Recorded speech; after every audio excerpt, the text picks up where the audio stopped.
Comme Josué était près de Jéricho, il leva les yeux, regarda, voici un homme se tenait debout devant lui, son épée nue dans la main. Il alla vers lui et lui dit, es-tu des nôtres ou de nos ennemis?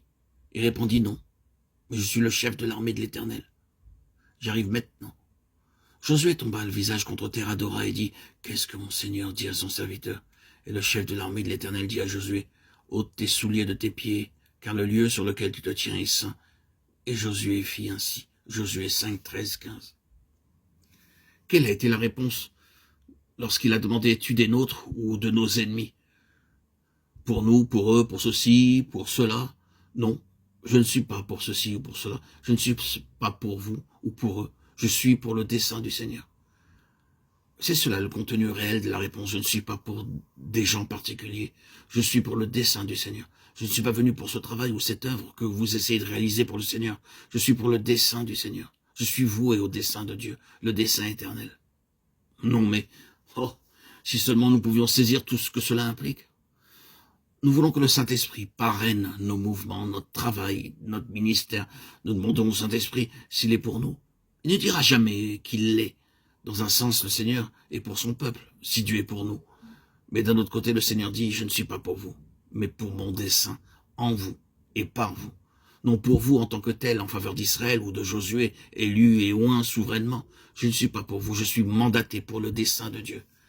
Voilà quel a été le message du Saint-Esprit. Le Saint-Esprit est voué pour le dessein de Dieu. Et nous devons donc identifier le terrain, l'objet du mandat du Saint-Esprit. Nous devons savoir pour quel but le Saint-Esprit a été mandaté. Il y a tellement de calculs, d'arrangements pour le Seigneur et tellement d'échecs sans parvenir à grand-chose. Dans ce monde, combien y a-t-il à ce jour d'arrangements planifiés et programmés pour le Seigneur? Et cependant, cela ne semble pas aller bien loin. Le Seigneur ne paraît pas s'impliquer lui-même dans tout cela.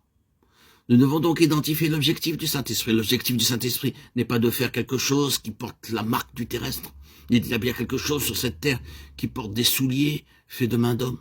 Établir quelque chose ici-bas n'est pas du tout son objectif.